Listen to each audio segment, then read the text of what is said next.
आज का session last ही रहेगा रोटेशनल डायनेमिक्स का। हम लोग उसमें रोलिंग ऑन इंक्लाइन प्लेन बता रहे थे लास्ट लेक्चर में, और रोलिंग ऑन इंक्लाइन प्लेन ही अभी आपको सिखाना है मुझे। ध्यान देंगे जरा एक बार।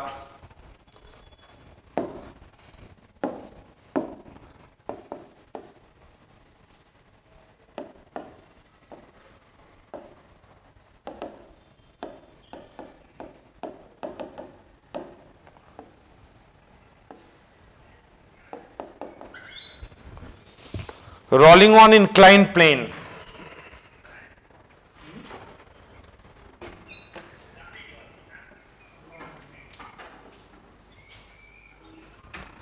ये एक बॉडी है जो रोल कर रही है इंक्लाइन प्लेन पर। इसकी एफबीडी मैंने आपको बताई थी कि इसका एमजी कहां होगा, वर्टिकली डाउनवर्ड। नॉर्मल कहां होगा, परपेंडिकुलर टू द प्लेन। नहीं, इधर की तरफ क्या हो जाएगा, mg का कंपोनेंट जब हम करेंगे तो इधर की तरफ क्या हो जाएगा, बोलो mg साइन थीटा, और इधर की तरफ क्या हो जाएगा, बोलो mg cos theta. Normal balance कर देगा किसको, जो नॉर्मल है वो बैलेंस कर देगा mg कॉस थीटा को, और mg साइन थीटा की वजह से जो बॉडी है वो नीचे की तरफ मूव कर जाएगी। राइट, मैंने कहा था जैसे ही mg साइन थीटा की वजह से बॉडी मूव करेगी, एक बार मैं दोबारा यही फिगर बना रहा हूं आपके लिए। mg साइन थीटा की वजह से बॉडी को एक्सेलरेशन मिलेगा, और रोलिंग के लिए जरूरी हो जाएगा कि अल्फा इधर हो। रोलिंग के लिए जरूरी हो जाएगा कि अल्फा इधर हो। क्यों? क्योंकि तभी तो कांटेक्ट पॉइंट पर a is equal to are alpha follow होगा। जब तक a is equal to are alpha follow नहीं होगा तब तक प्योर रोलिंग तो नहीं होगी। तो अल्फा का इधर होना तय। ये जो नॉर्मल है और जो mg है, ये दोनों ही इसके अबाउट टॉर्क नहीं दे पा रहे हैं। ये बात आप समझते हैं क्यों?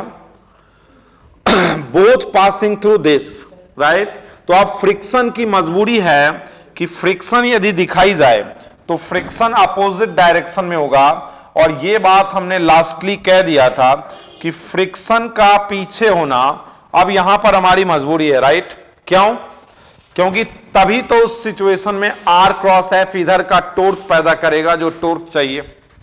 राइट, ये बात आपको मैंने बता दिया था। अब यहीं से स्टार्ट करते हैं कि summation F centre of mass को A का एक्सेलरेशन देता है। Summation F centre of mass को A का एक्सेलरेशन देता है। What is the net force here? mg sine theta minus friction. m को a देता है इक्वेशन 1। बात समझ गए आप? भाई देखो, नॉर्मल ने mg cos थीटा को क्या कर दिया, कैंसिल कर दिया। तो mg साइन थीटा माइनस का friction, mg sine theta minus का फ्रिक्शन क्या देता है, बोलो ma देता है। क्लियर है बात? और समेशन टॉर्क I अल्फा देगा। बोलो समेशन टॉर्क क्या होगा, टॉर्क अबाउट दिस पॉइंट। तो टॉर्क क्या होगा, नॉर्मल तो टॉर्क देगा नहीं, mg भी टॉर्क देगा नहीं। कौन टॉर्क देगा, कितना टॉर्क देगा, माइनस fr। कैसे? ये हुआ r क्रॉस f, तो पहले तो नेगेटिव होगा, माइनस का fr। माइनस तो सेंस ऑफ रोटेशन शो करता है, और मैग्नीट्यूड I अल्फा देगा। नहीं, माइनस जो है वो क्या शो करता है, सेंस ऑफ रोटेशन। तो जो मैग्नीट्यूड है fr, that goes to I alpha. Clear है बात? तो fr I अल्फा देगा।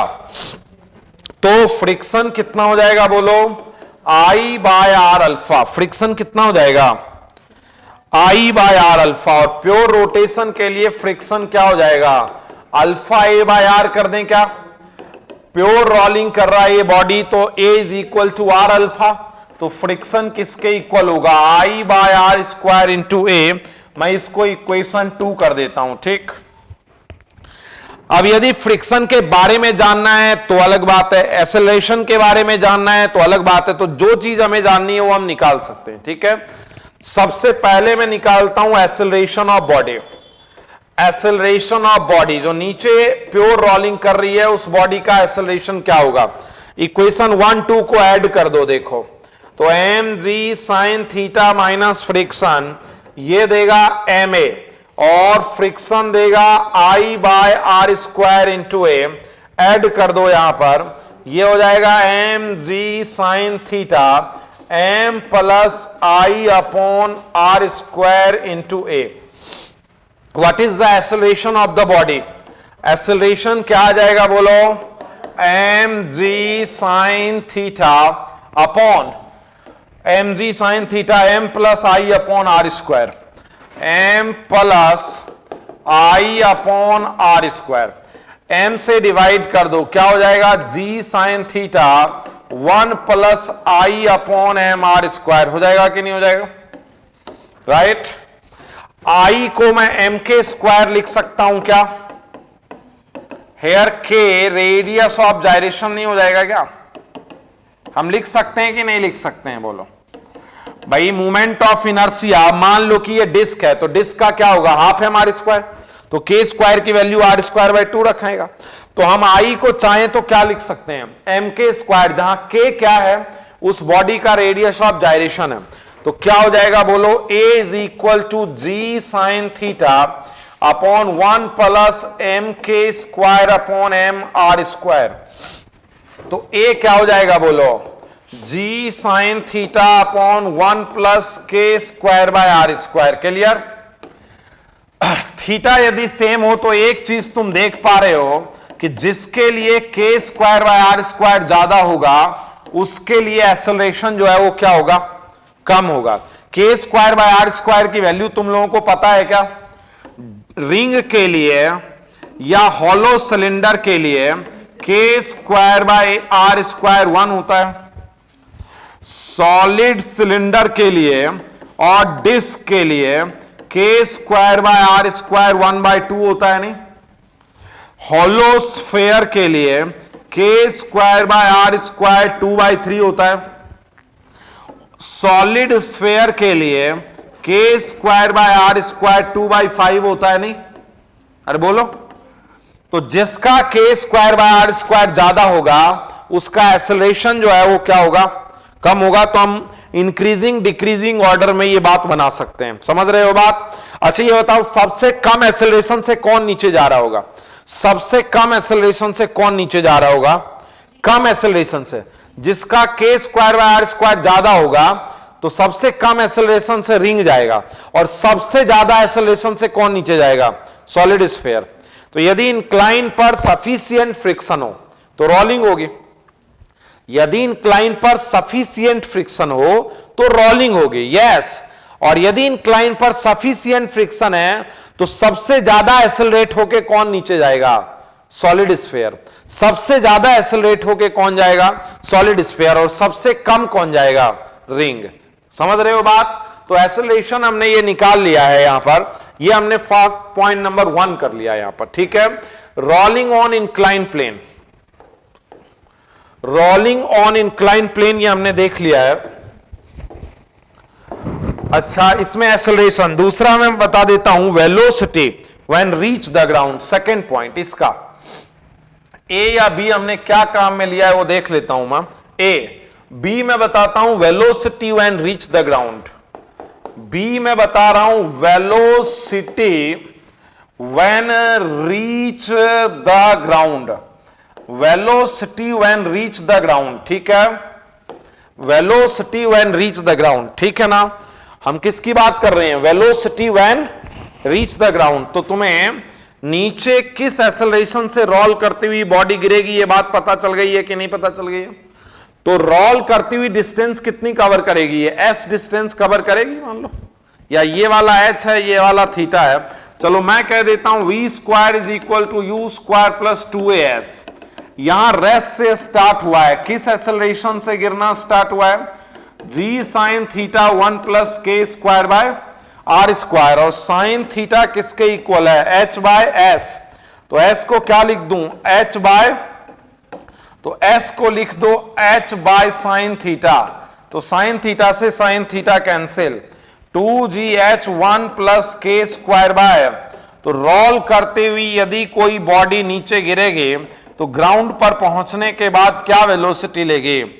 √2gh1 प्लस के square by are square. Right. यदि स्किड करती हुई फिसलती हुई पहुंचती है तो कितनी वेलोसिटी मिलती है? √2gh। स्मूथ सरफेस पे जब फिसलती हुई पहुंचती है तो क्या वेलोसिटी मिलती है, राइट। और रोल करती हुई जब h हाइट से गिरेगी तो क्या वेलोसिटी मिलेगी, does not depend on theta. ये बात भी आपको दिख रहा है क्या?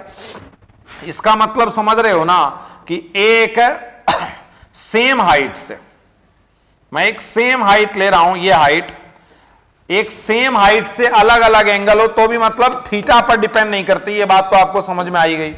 Does not depend on theta मतलब यदि h यही हो और थीटा अलग हो, थीटा अलग हो, समझ रहे हो बात, h यही हो, h यही वाला हो और ये वाला थीटा 1 है, h यही वाला और एक बॉडी आई यहां आकर के गिरी थीटा 2, एक बॉडी यहां पे आकर थीटा 3, तो भी यहां जब ग्राउंड पे पहुंचेगी तो तीनों की वेलोसिटी क्या होगी, सेम होगी, क्योंकि does not depend on theta. Clear है बात? ठीक है, तो velocity when reach the ground, clear है बात?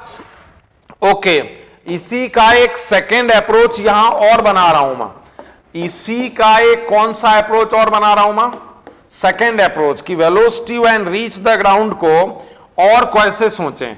तो यहां से बॉडी क्या करते हुए आ रही है भाई, रोल करते हुए आ रही है क्या?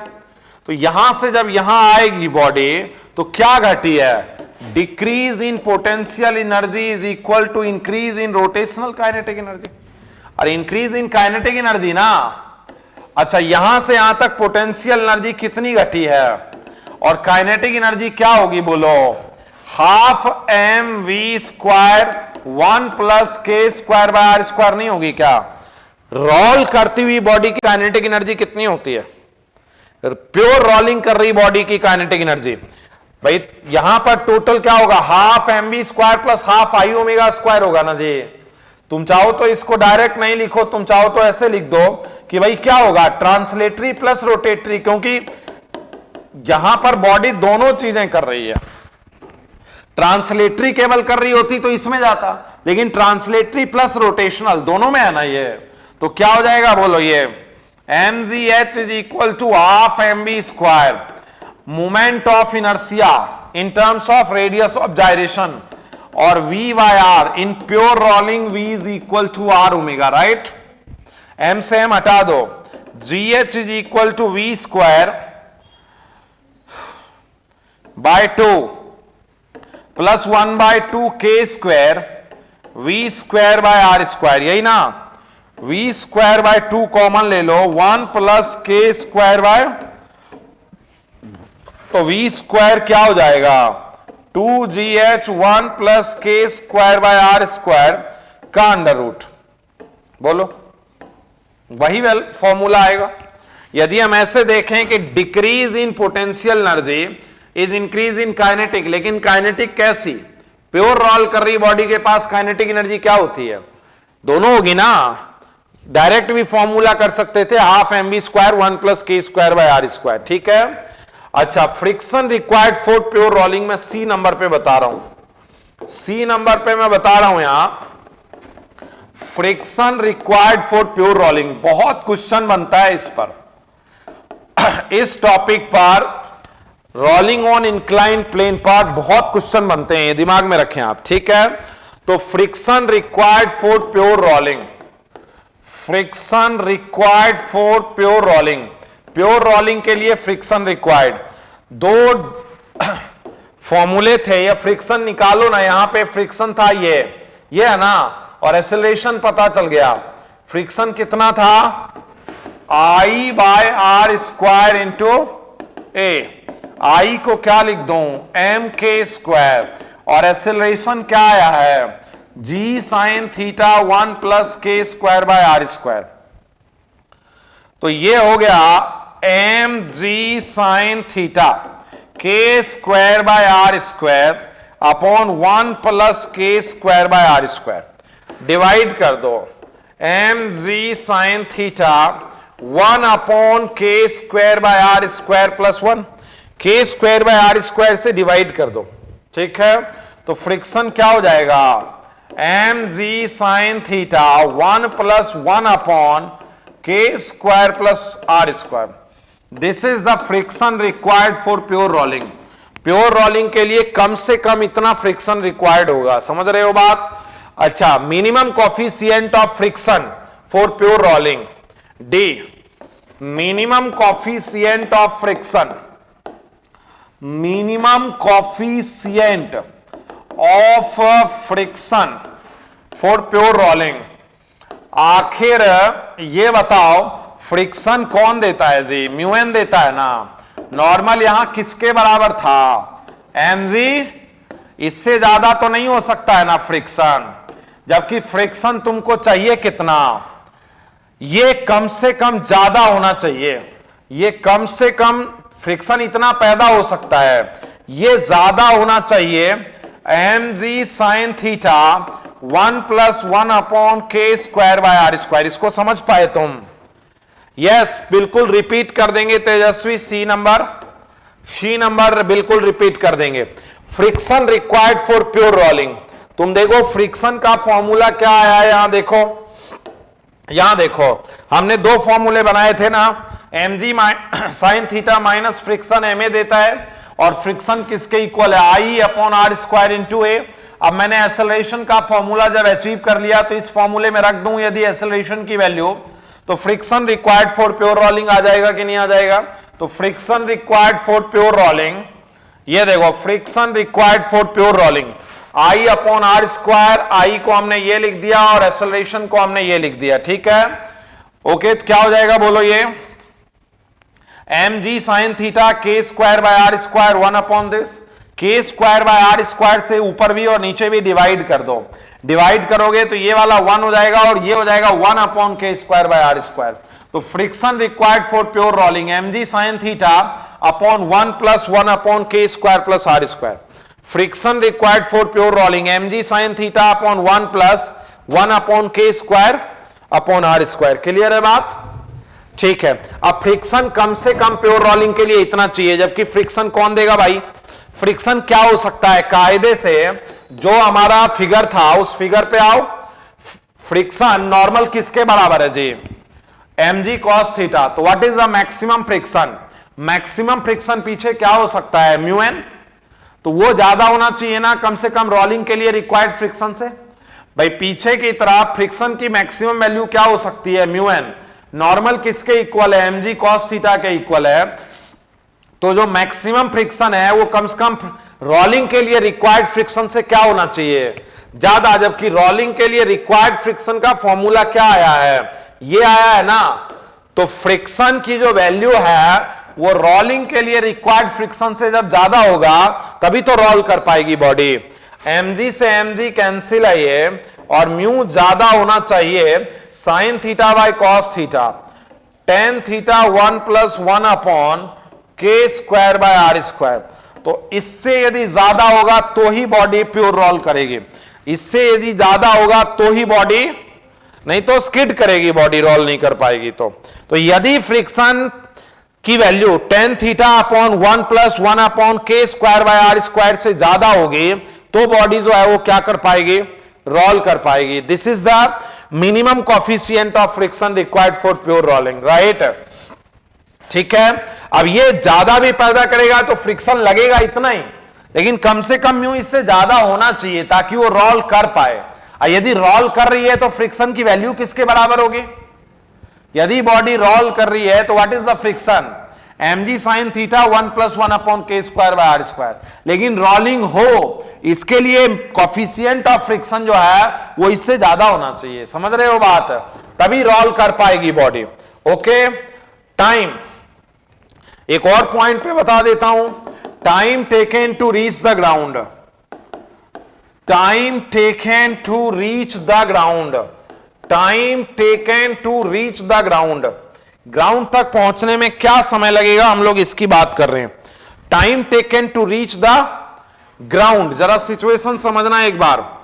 Time taken to reach the ground, ये सिचुएशन है, देखो time taken to reach the ground किस एक्सेलरेशन से आ रहा है जी, ये तो s बराबर ut + ½ at²।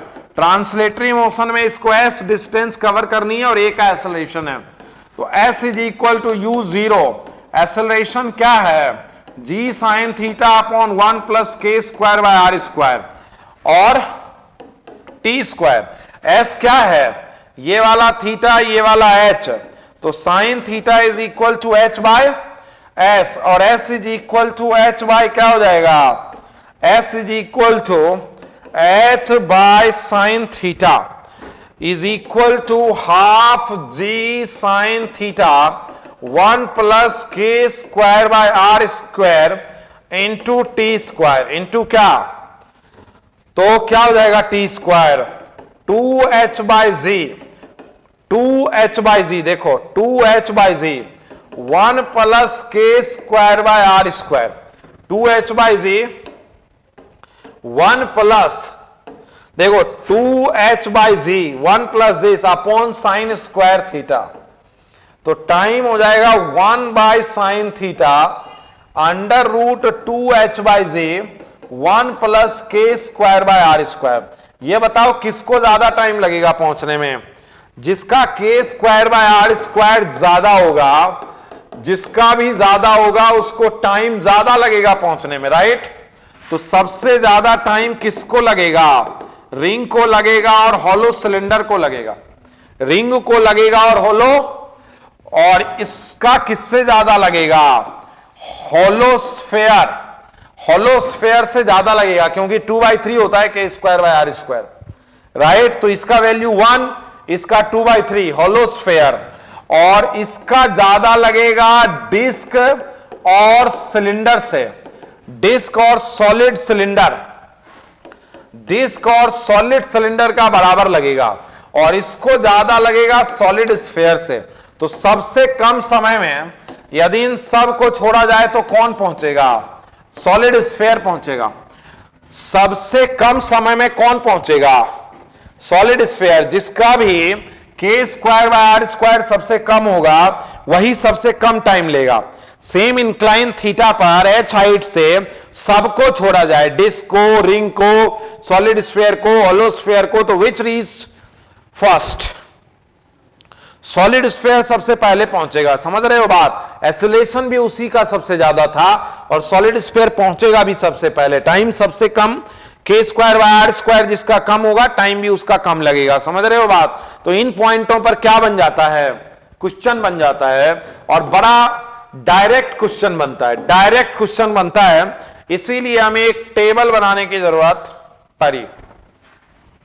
टेबल की जरूरत क्यों पड़ी भाई, हमें इसका टेबल बनाना होगा क्योंकि इतना डायरेक्ट आता है कि हमको देखना होगा कि क्या हो सकता है।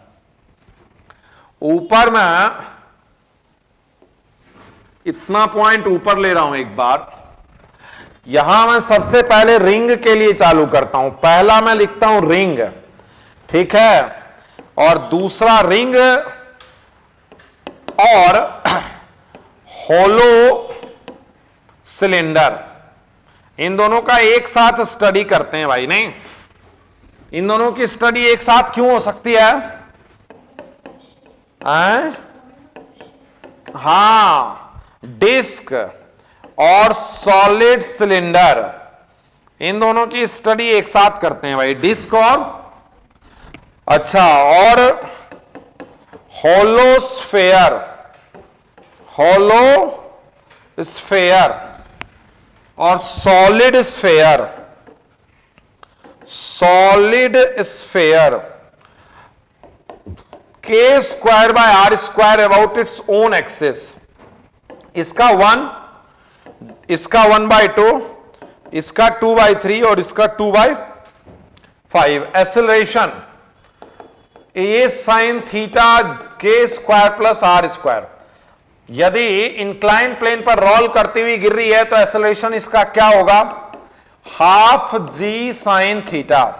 इसका एक्सेलरेशन क्या होगा, 1/2 रखो के स्क्वायर बाय आर स्क्वायर को, 1/2 रखो, 2/3 जी साइन थीटा, 2/3 रखो, तो एक्सेलरेशन होगा 3/5 जी साइन थीटा, और 2/5 रखो, 5/7 जी साइन थीटा। ठीक, ये रोल कर रही है तो इसका एक्सेलरेशन क्या होगा इंक्लाइन प्लेन पर, समझ गए।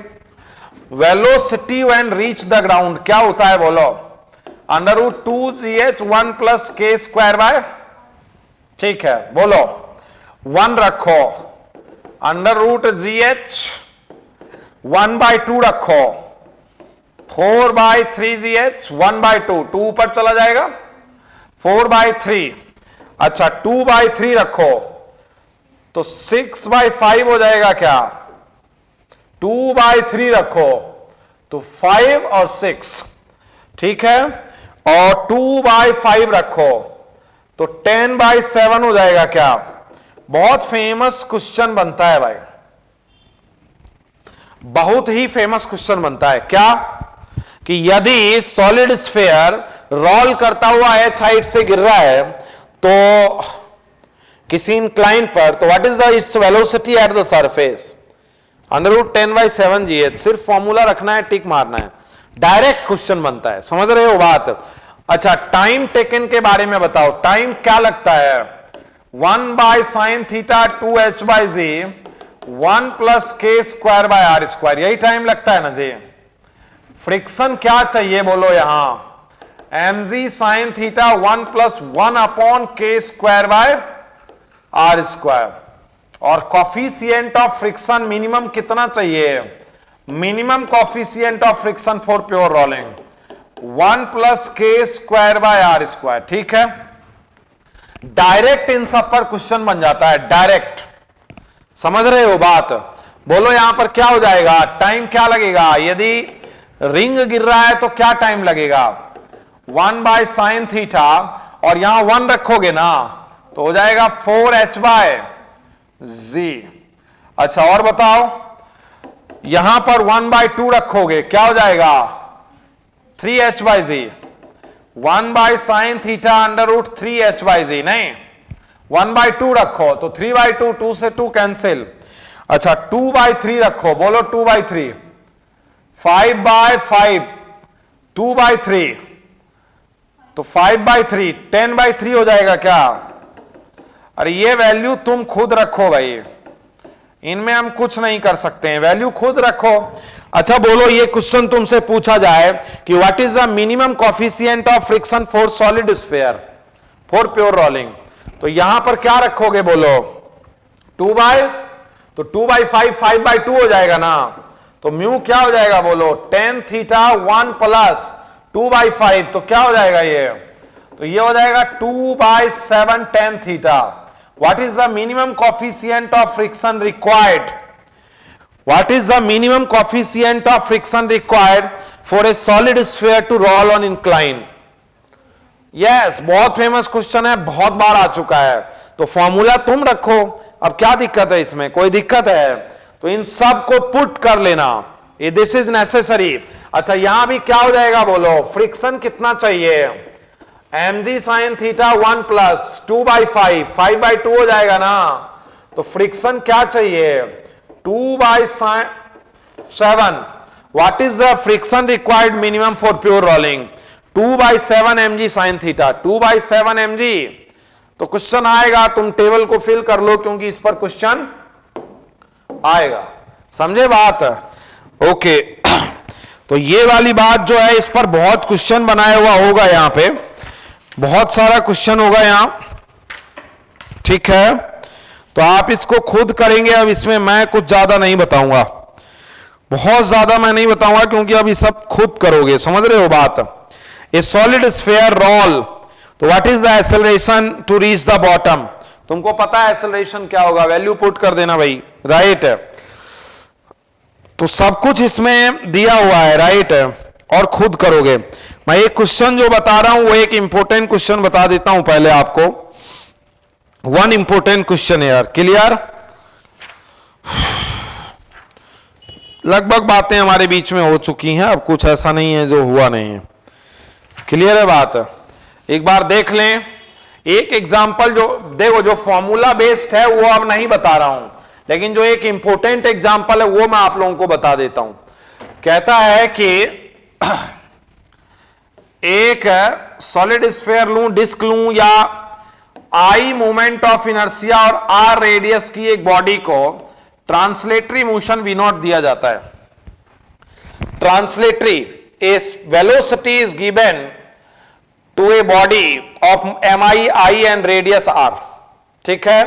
There is sufficient friction between body and surface, sufficient friction है, देयर इज सफिशिएंट, ठीक है, body is initially given a, body is initially given a translatory velocity v naught, there is sufficient friction, there is sufficient friction, there is sufficient friction between body and surface, there is sufficient friction between body and surface, body और surface के बीच में क्या है, sufficient friction है body और surface के बीच में।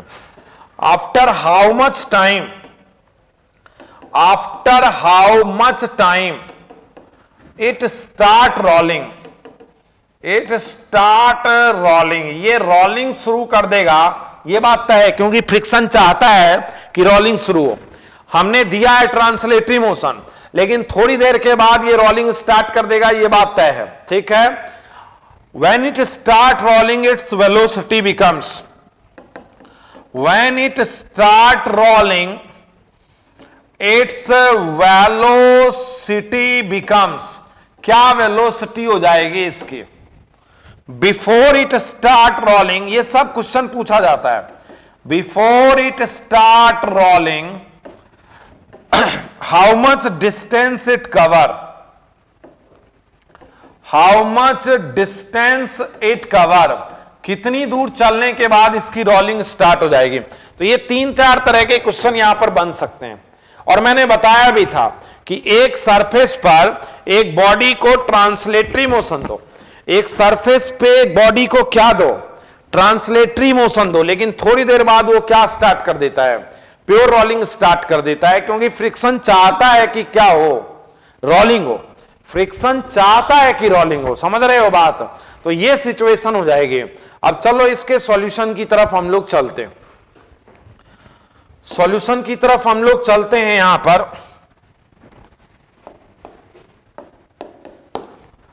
हम लोग इसके सॉल्यूशन की तरफ चल रहे हैं, जरा ध्यान देना एक बार बात। ये सिचुएशन है, देखो जब तक रोलिंग नहीं है बेटा तब तक ट्रांसलेटरी है, इसको वेलोसिटी दे दिया, बताओ फ्रिक्शन क्या करेगा। अभी इसके पास ओमेगा नहीं है ना, तो फ्रिक्शन ओमेगा वी नॉट को कम करेगा ना, फ्रिक्शन बैक लगेगा। क्यों लगेगा भाई बैक? फ्रिक्शन वेलोसिटी को कम करेगा, ओमेगा को बढ़ाएगा। बोलो,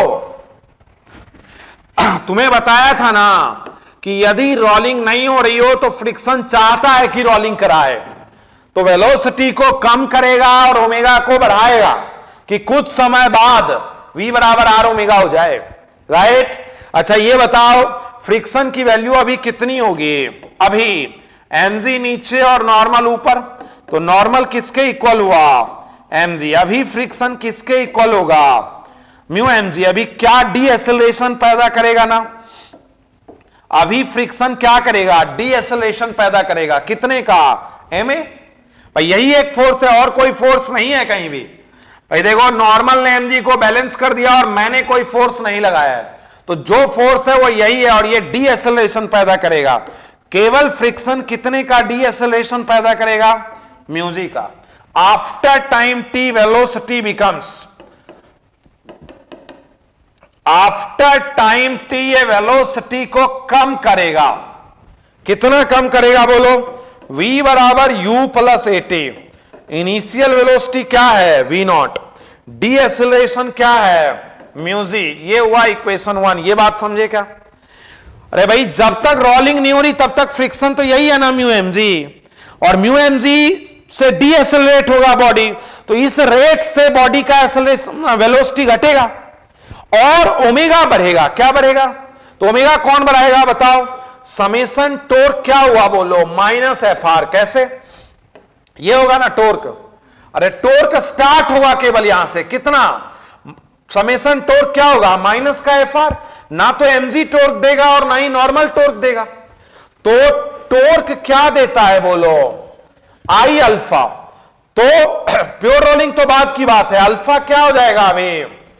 F R by I, alpha यही होगा ना, तो अल्फा क्या हो जाएगा बोलो, mu M G R upon आई।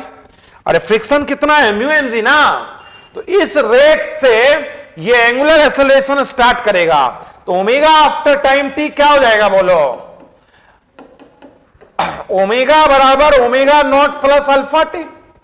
ओमेगा नॉट तो है नहीं इनिशियली, ओमेगा तो मिला नहीं था, और अल्फा कितना हो गया बोलो, mu M G R by I into, तो टी टाइम के बाद ओमेगा क्या होगा बोलो, इतना होगा कि नहीं होगा।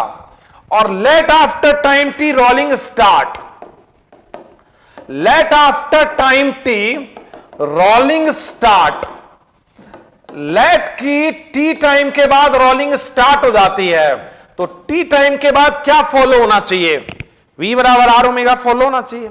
टी टाइम बाद v क्या है बोलो, टी टाइम के बाद वेलोसिटी क्या है, v नॉट माइनस का म्यूजी टी, और टी टाइम के बाद ओमेगा क्या है, ये है ना omega, mu M G R by I into T, mu M G R by I into T, तो ये स्टार्ट हो जाना चाहिए, ठीक।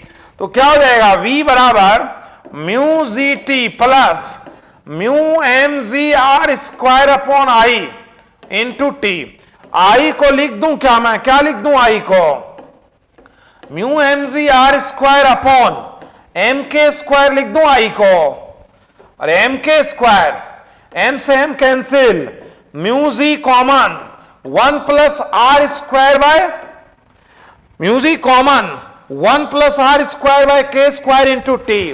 तो आफ्टर हाउ मच टाइम, ये वी नॉट है ना, after how much time V naught upon mu G 1 plus 1 upon के स्क्वायर बाय आर स्क्वायर, ये are square by K square है। After how much time rolling start, in this time rolling start. यदि किसी को translatory motion देके छोड़ दोगे तो इस टाइम पर जाकर के रोलिंग स्टार्ट हो जाएगी। फ्रिक्शन ने क्या किया, वेलोसिटी को कम किया, फ्रिक्शन ने क्या किया, वेलोसिटी को कम किया और ओमेगा को बढ़ाया कि थोड़ी देर बाद रोलिंग स्टार्ट हो। अच्छा, वेलोसिटी क्या होगी उस समय, एट दैट टाइम वेलोसिटी क्या होगी, तो v नॉट माइनस का म्यूजी टी ना, तो उस टाइम की वैल्यू पुट कर दोगे यहां पे। What is the time, v naught by mu g, v naught by mu g 1 plus 1 upon के square by are square, mu g से mu g cancel, at that time velocity 1 plus 1 upon के square by are square, right. अरे बोलो, तो आगे solve कर लोगे इसको, 1 प्लस 1 अपॉन के square by are square minus 1 upon 1 plus 1 upon के स्क्वायर बाय आर स्क्वायर, तो ये वाला cancel. What is the velocity at that time, k square by are square upon 1 plus के स्क्वायर बाय आर स्क्वायर, नहीं। अरे अब जो भी आएगा, यदि वैल्यू रहती तो निकल आती, और क्या, ठीक है। तो कर लो भाई वैल्यू, यहां पे are square by K square लेके चलो, ज्यादा आसान रहेगा। Are square by K square लेके चलो, बाद में देख लेंगे, राइट, हमारे लिए वो ज्यादा आसान रहे। ओहो हो, क्या किया है, क्या रेज, तो निकाल सकते हो ना।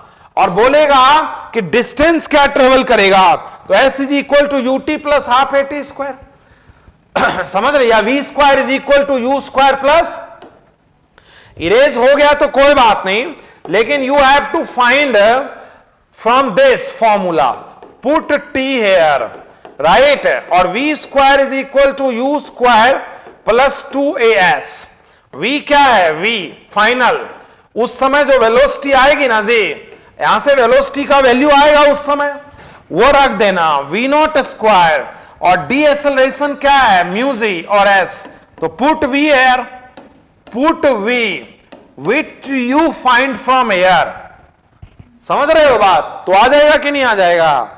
यस, 1 मिनट के लिए और टाइम होने वाला है क्या, नहीं नहीं, 5 बजे स्टार्ट हुआ है ना। ठीक है, तो कोई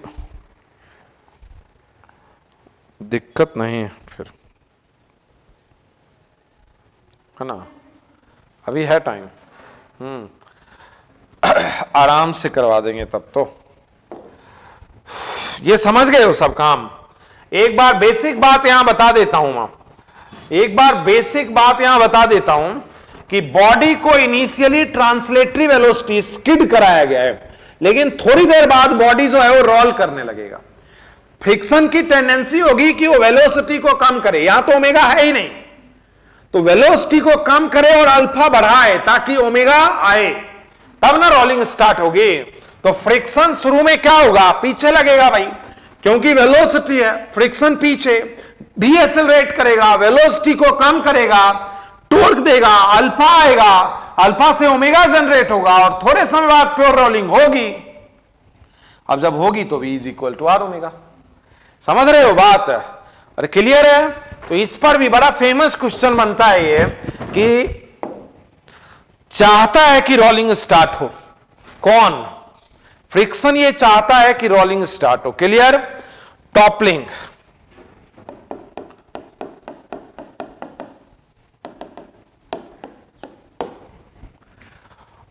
अब एक और टॉपिक मैं आप लोगों के लिए बता रहा हूं, toppling, toppling of body. Clear है बात? ठीक है, तो टॉपलिंग हम लोग देखेंगे और नेक्स्ट लेक्चर से हम लोग इसका लास्ट ग्रेविटेशन पढ़ेंगे। ठीक है, नेक्स्ट लेक्चर ग्रेविटेशन स्टार्ट हो जाएगा आप लोगों का। तो हम लोग बात कर रहे हैं टॉपलिंग के। टॉपलिंग का मतलब बॉडी का पलटना, ये बात तो तुम जानते ही हो। टॉपलिंग मतलब बॉडी पलट जाएगी। जैसे कई बार बॉटल रखी होती है और बॉटल के ऊपर फोर्स लगाते हैं तो बॉडी जो है वो फिसलने के बजाय पलट जाती है। नहीं, यदि बॉडी फिसल जाती तो पलटती नहीं, बोतल पे फोर्स लगाए। यदि बोतल फिसल गई, आगे बढ़ेगी तो पलटेगी नहीं, और बॉडी आगे नहीं बढ़ेगी तो पलटेगी। तो स्लिपिंग यदि हो गई तो टॉपलिंग नहीं होगी, और टॉपलिंग हो गई तो स्लिपिंग नहीं होगी। लेकिन टॉपलिंग होती क्यों है, हम वो चीज समझना चाहते हैं। टॉपलिंग की वजह क्या है? टॉपलिंग की वजह है shifting of normal reaction, normal reaction की शिफ्टिंग, वो चीज हम थोड़े अच्छे से समझना चाहते हैं। तो टॉपलिंग का मतलब हमारे लिए है shifting of normal reaction.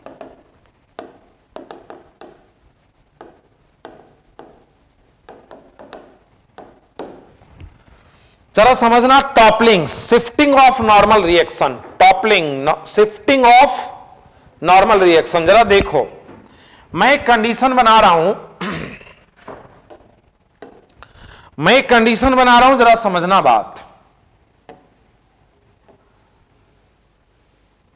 m मास की ये बॉडी है, कोई फोर्स नहीं लगाया जा रहा है, तो नीचे की तरफ क्या होगा बोलो, mg, और सेंटर से ही क्या दिखाया जाएगा, नॉर्मल।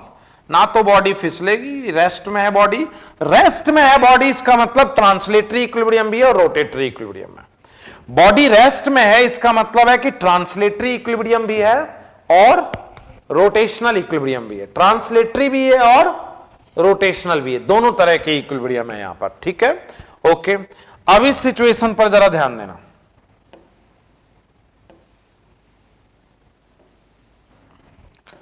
इस सिचुएशन पे ध्यान दो, यहां सफिशिएंट फ्रिक्शन कर देता हूं मैं, सफिशिएंट फ्रिक्शन है मतलब फिसलना नहीं है अभी। ठीक है, और मैं एक काम करता हूं, यहां पे मैं mg/फोर्स 4 लगा देता हूं। क्या लगा देता हूं? एक फोर्स लगा देता हूं, इसके वेट का 1/4। अब एफबीडी बताओ, mg कहां होगा, सेंटर ऑफ मास पे।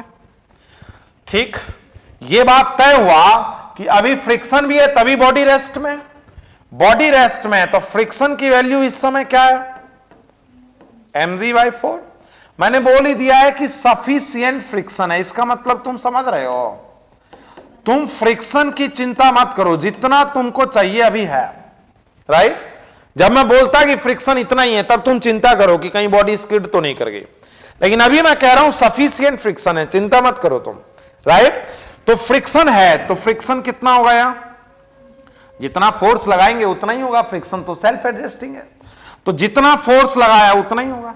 तुम्हें लग रहा होगा कि नॉर्मल वहीं लगाएं, लेकिन अब वो नहीं होगा, अब वो यस अब तुम देखोगे कि नॉर्मल जो है ना एक्चुअली रोटेशनल इक्विलिब्रियम के लिए नॉर्मल शिफ्ट हो गया होगा। नॉर्मल जो है वो एक्स से शिफ्ट हुआ होगा। तुम बोलोगे कैसे पता चला कि नॉर्मल शिफ्ट हुआ होगा?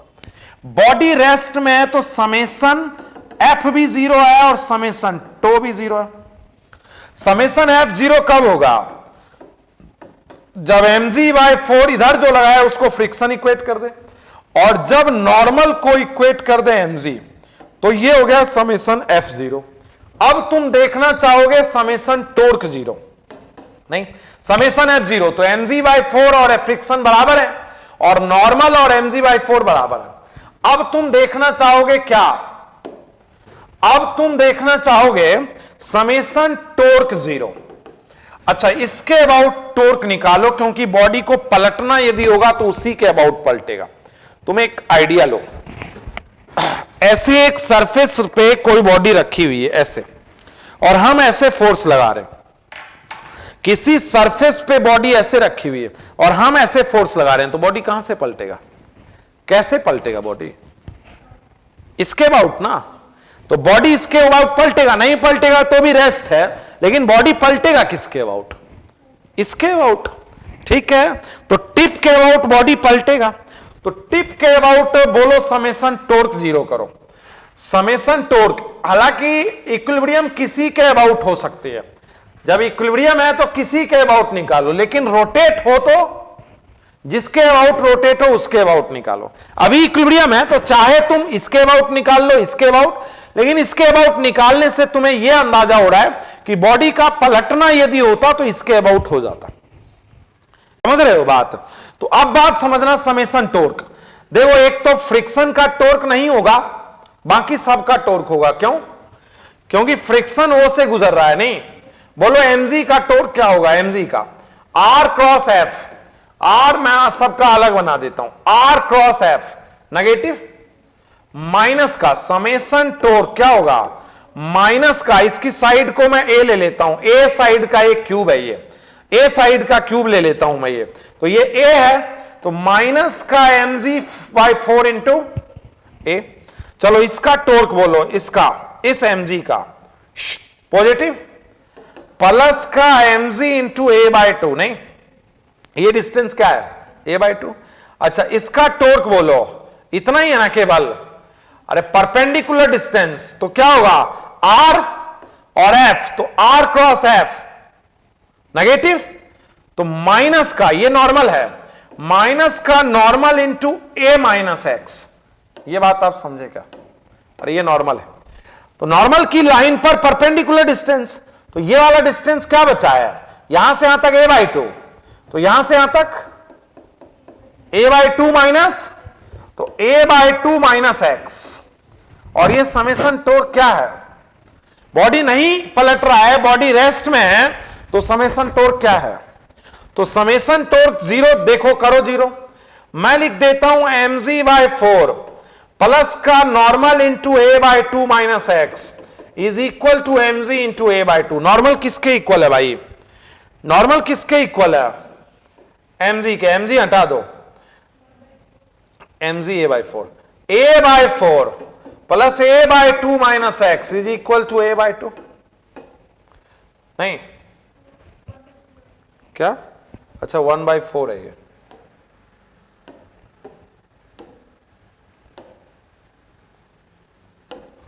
a/4 plus this is equal to this, तो a/4 plus a/2 minus X is equal to तो x क्या आएगा?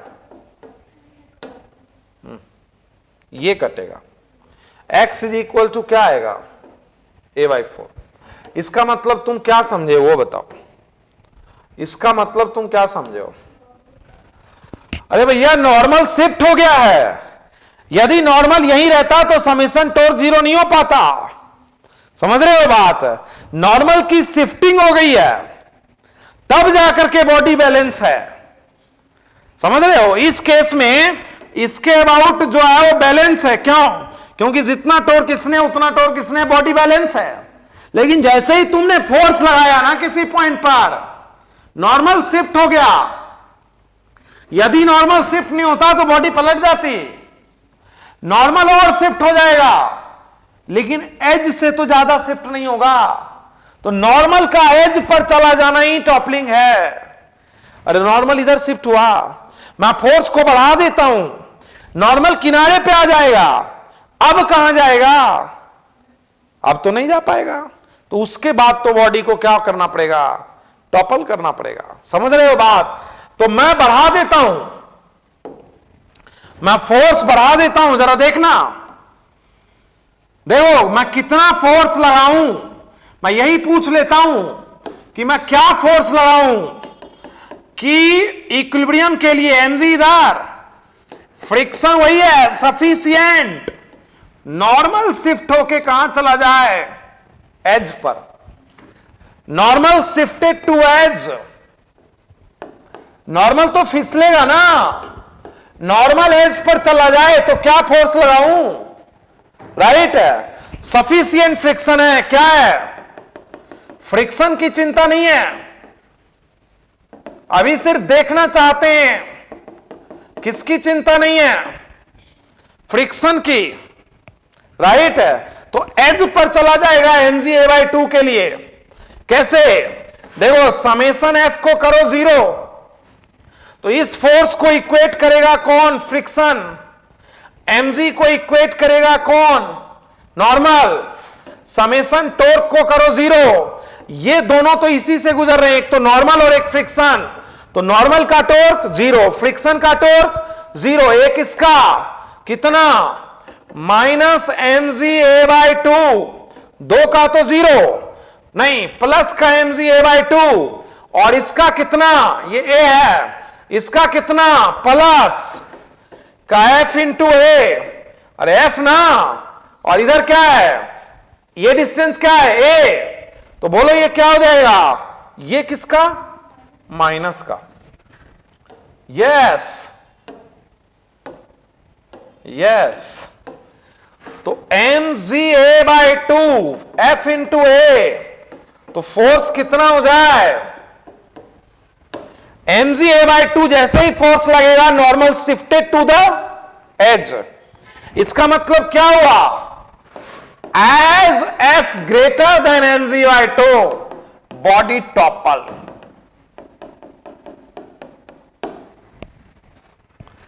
As f greater than mg/2 body क्या कर जाएगी? लेकिन ध्यान रहे कि ग्रेटर देन भी लगा सकता था, फ्रिक्शन ही तो इक्वेट करेगा ना। फ्रिक्शन ज्यादा है तो म्यू mg कम से कम ज्यादा होगा mg/2 से, तभी तो। अरे भाई यदि फ्रिक्शन mg/2 दे ही नहीं पाएगा तो पहले फिसल नहीं जाएगा। तो जब तक नहीं फिसल रहा है ये तो तय, मतलब म्यू mg अभी भी ज्यादा है किससे? mg/2 से। तो कम से कम म्यू जो है वो 1/2 से क्या होना चाहिए? ज्यादा, तभी। अच्छा यही लिख देता हूं, if mu less than n/2 body start slipping, no toppling. तुमने फोर्स तो लगा दिया mg/2, लेकिन म्यू ही छोटा पड़ गया 1/2 से। फोर्स तुमने लगा दिया mg/2, फोर्स तुमने लगा दिया mg/2, लेकिन म्यू छोटा पड़ गया तो स्लिप कर जाएगी। और if mu greater than 1/2 body topple before sleeping. तो ध्यान रहे कि टॉपलिंग के लिए जरूरी है कि स्लीपिंग स्टार्ट नहीं हुई हो, तो म्यू की वैल्यू भी देखना जरूरी है। राइट? हां, सफिशिएंट फ्रिक्शन हो तो सिर्फ हम देखेंगे कि normal shifted to the edge. किस कंडीशन पर बॉडी टॉपल कर जाती है? जब वो बैलेंस करने की स्थिति में नहीं रहती है। बैलेंस करना चाहती है, पलटना नहीं चाहती, लेकिन उसका नॉर्मल जब एज पर चला जाता है तो बॉडी टॉपल कर जाती है। तो when normal shifted to the edge, body topple. समझते हो? अरे बोलो। ओके चलो एग्जाम्पल दे देता हूं, ठीक है। नेक्स्ट डे से हम लोग ग्रेविटेशन स्टार्ट करने जा रहे हैं। क्वेश्चन सॉल्व करें, नोट्स बना करके आप मेरे पास भेज दें, ज़्यादा अच्छा रहेगा। हम लोग टॉपलिंग कर चुके हैं, लगभग अच्छे क्वेश्चन तो मैंने आपको बता दिए, लगभग अच्छे क्वेश्चन, ठीक है। क्योंकि टॉपलिंग में एक बहुत अच्छा क्वेश्चन बनता है सिलेंडर वाला। टॉपलिंग का एक बहुत अच्छा क्वेश्चन किसका बनता है? सिलेंडर। देख लेता हूं कहीं टॉर्क में टॉपलिंग के बारे में बात की हो। टॉर्क में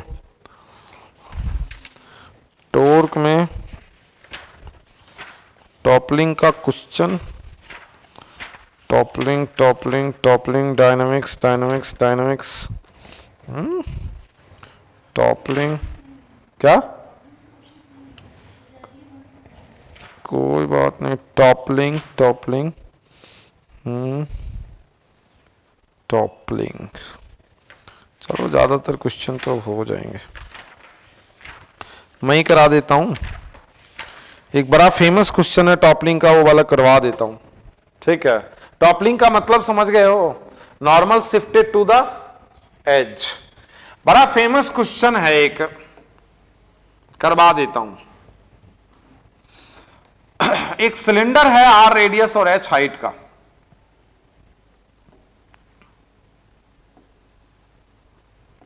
एक सिलेंडर है आर रेडियस का, एच हाइट का। कहता है कंडीशन बताओ, यहां फ्रिक्शन है इस पे। Define the condition when topple start without slipping और स्लिपिंग स्टार्ट विदाउट टॉपलिंग। वो कंडीशन बताइए जब स्लिपिंग चालू हो जाएगी टॉपलिंग नहीं होगी, और वो कंडीशन बताइए जब टॉपलिंग हो जाएगी स्लिपिंग नहीं होगी, ठीक है। तो बड़ा फेमस क्वेश्चन, एक सिलेंडर इंक्लाइन प्लेन पर है, ठीक है। क्वेश्चन थोड़ा अच्छा है लेकिन बड़ा फेमस है, ठीक है। जरा ध्यान देंगे एक बार। mg at the centre, toppling के लिए नॉर्मल, टॉपलिंग देखना है ना जी, तो नॉर्मल को कहां लाऊं? एज। टॉपलिंग के लिए नॉर्मल एट द एज, समझ रहे हो बात? mg के टुकड़े, mg cos, mg sin, mg के टुकड़े mg cos, mg sin, friction पीछे, फ्रिक्शन पीछे। मैंने कहा कि अभी इक्विलिब्रियम है तो समेशन एफ भी 0 होगा। F0 के लिए नॉर्मल किसके इक्वल होगा? mg cos थीटा के। नॉर्मल किसके इक्वल होगा? और फ्रिक्शन किसके इक्वल होगा? mg sin थीटा के। समेशन टॉर्क भी 0 है। समेशन टॉर्क भी क्या है? अबाउट O, अबाउट क्या? इस पॉइंट, अरे अबाउट दिस पॉइंट, समझ रहे हो? तो बताओ नॉर्मल का टॉपलिंग 0, फ्रिक्शन का टॉपलिंग 0, लेकिन दो के टॉपलिंग होंगे, mg sin का और mg cos का। नॉर्मल भी इसी से गुजर रहा है, फ्रिक्शन भी इसी से गुजर रहा है, लेकिन यह है perpendicular distance r cross f minus का mg sin theta, perpendicular distance h/2। नहीं, अरे ये हाइट का आधा है ना जी, अरे ये डिस्टेंस हाइट का आधा है, और यहां बोलो इसका भी होगा, इसका mg cos थीटा का। mg का टॉर्क निकालने में थोड़ा दिक्कत था अबाउट O, समझ रहे हो? तो निकाला है mg sin theta, mg cos theta का, इसी का कंपोनेंट है। तो mg cos थीटा का क्या होगा? प्लस का mg cos थीटा, और ये डिस्टेंस क्या है? r by is equal to R by two, यहां से यहां तक आर रेडियस आर 0, समझ रहे हो? क्या हो जाएगा बोलो?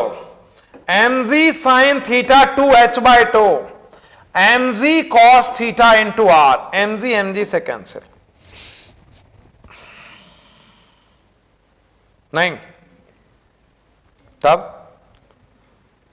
tan theta is equal to 2r by h। अरे tan theta is equal to 2r by h, नहीं, ये कंडीशन है। अच्छा ये बताओ अब किस कंडीशन पर टॉपलिंग होगा और किस कंडीशन पर स्लिपिंग होगा, वो भी तो तुम देखना चाहोगे।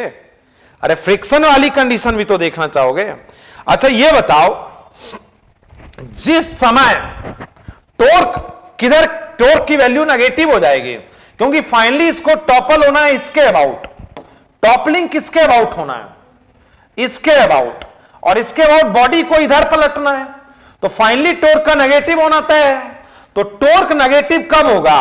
जब ये वाली चीज ज्यादा होगी। अरे ये वाली चीज जब क्या होगी? तो जब tan theta 2r by h से ज्यादा होगा तो टॉपलिंग होगी। अरे जब tan theta 2r by h से क्या होगा? ज्यादा होगा तो टॉपलिंग होगी, ठीक है। अच्छा फ्रिक्शन की वैल्यू देख लो एक बार, फ्रिक्शन की वैल्यू देख लो। फ्रिक्शन मैक्स क्या हो सकता है जी? Mu mg cos theta. Friction कितना चाहिए? mg sin थीटा, नहीं, तो tan theta is equal to mu ना। तो जब म्यू 2r बाय h से ज्यादा होगा तो टॉपलिंग हो गया, और जब म्यू 2r बाय h से छोटा होगा तो स्लिपिंग हो गया। बात समझे हो क्या? अरे भाई फ्रिक्शन की वैल्यू कितनी है भाई? कितना हो सकता है ज्यादा से ज्यादा? म्यू mg cos थीटा, और है कितना? mg sin थीटा के बराबर। तो tan थीटा है ना म्यू के बराबर, तो tan थीटा को म्यू रख दो। जब म्यू 2r बाय h से ज्यादा होगा तो टॉपलिंग होगी, और म्यू 2r बाय h से छोटा पड़ जाएगा तो स्लिपिंग होगी। बहुत फेमस क्वेश्चन, समझ रहे हो बात? यस, कि क्या हो, म्यू यदि greater than 2r by h है तो पलटेगा, और mu less than 2r by h है तो पहले स्लिपिंग हो जाएगी। समझ रहे हो बात? अच्छा क्वेश्चन है, बहुत मजेदार क्वेश्चन है। वाह, तो अब कुछ बचा नहीं है ऐसा, लेकिन एक आध एग्जाम्पल छोटा मोटा हो सकता है। कुछ ऐसा खास एक क्वेश्चन है, बता देता हूं, छोटा सा क्वेश्चन है। देखो, a uniform cube of side a mass m, एक क्यूब है साइड ए मास m का, हॉरिजॉन्टल फोर्स लग रहा है at a distance 3a/4 above the force. Base से 3a/4 पर एक फोर्स लग रहा है। What is the minimum value of f for which it begins to tip about the edge? Minimum value of force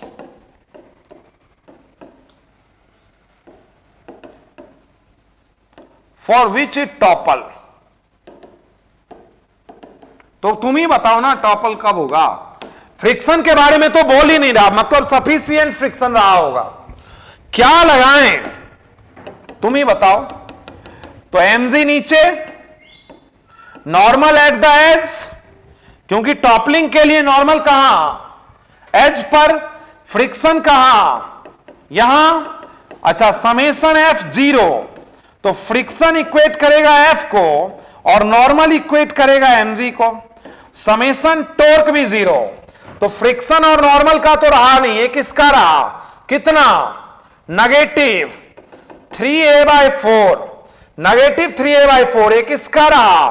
positive mg/2 f into 3a/4। Normal को as पे ले गए, क्यों? a से a कैंसिल, 2 से 2 कैंसिल, 2/3 mg, 2 एक बात और चीज पता चल गई कि म्यू कम से कम 2/3 तो रहा होगा।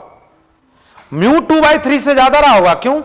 क्योंकि फ्रिक्शन जो है वो किसके बराबर हो सकता है ज्यादा से ज्यादा, mu N mu M G ना, जबकि कितना फोर्स लगा रहा है जी, तो कम से कम फ्रिक्शन क्या रहा होगा 2/3 से ज्यादा। यदि 2/3 से छोटा रहता तो फिसल जाती बॉडी, फ्रिक्शन इससे ज्यादा हो तब जब इतना लगाएंगे तो बॉडी क्या कर जाएगी, टॉपल कर जाएगी, क्योंकि यदि फ्रिक्शन छोटा रहा तब तो उतना फोर्स से पहले स्लिपिंग स्टार्ट हो जाएगी। क्या स्टार्ट हो जाएगी, स्लिपिंग स्टार्ट हो जाएगी। समझ रहे हो बात? Yes, very nice. बहुत सारी बातें हो गई हैं हमारे बीच में, टॉपिक सारे समझा दिए मैंने आपको, और हम लोग नेक्स्ट चैप्टर आप लोगों को बताएंगे। Next chapter gravitational motion. Make your notes properly, ठीक है। आई होप कि this chapter you understand it easy, आपने इसको आराम से समझ लिया होगा, ऐसी उम्मीद कर रहे हैं अपन। और लगभग बातें हमने आपको बता दी हैं, लगभग अच्छी बातें हमने बता दी हैं आपको। अब छोटी मोटी कोई बात है, हालांकि अभी हमारे पास 10 मिनट है, तो we can go for some examples here. Okay, हम लोग कुछ एग्जाम्पल्स की तरफ चले जाते हैं, एक आध एग्जाम्पल जो हमें अच्छा लग रहा हो, ठीक है ना।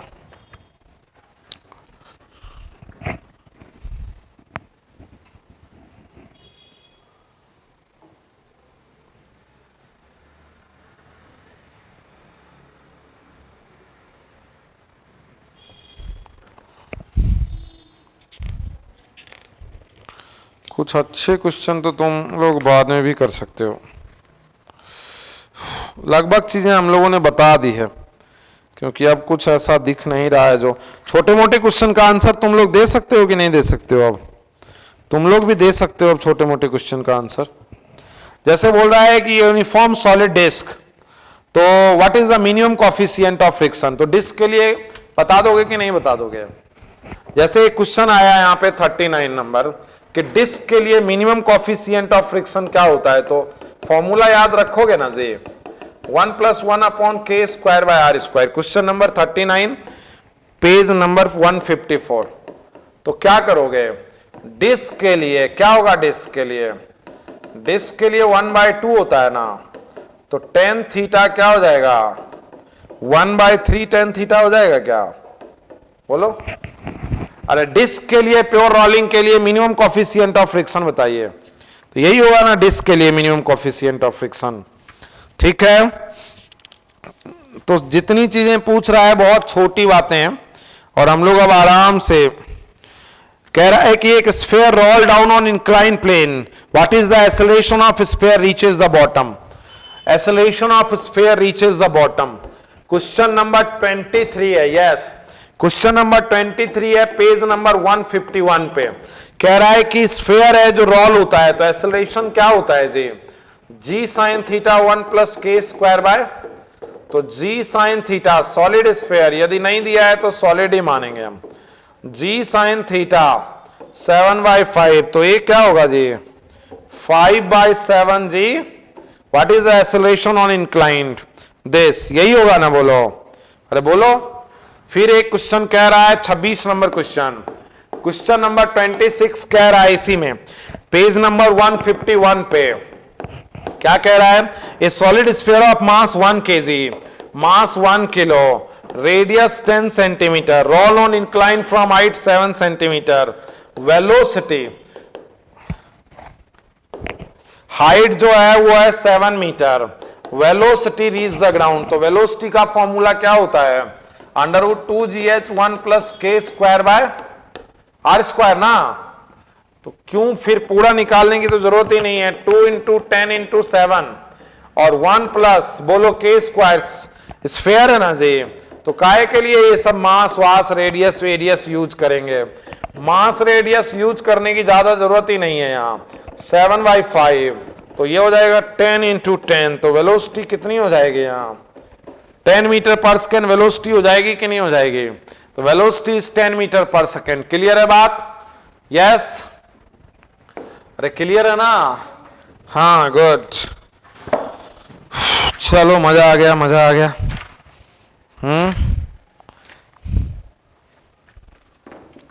Very nice.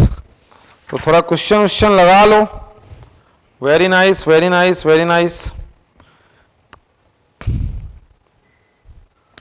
क्वेश्चन वगैरह अब आप ही को लगाना है भाई, इसमें अब सर का कुछ ज्यादा काम नहीं है, ठीक है ना। क्वेश्चन वगैरह इसका लगा लो, बाकी जिन क्वेश्चनों पे होगा उस पे हम लोग दोबारा बात कर सकते हैं। क्या कह रहे हो? Topic is completed. तो बाकी बातें हम लोग नेक्स्ट क्लास में करेंगे, अभी हम लोग इस टॉपिक को कंप्लीट कर रहे हैं, ठीक है। और अगले में ग्रेविटेशन हम लोग स्टार्ट करेंगे। आप लोग अपना क्वेश्चंस निकाल लें, ठीक है, और नोट्स को अपना प्रॉपर बना लें। Okay, thank you all, thank you, thank you.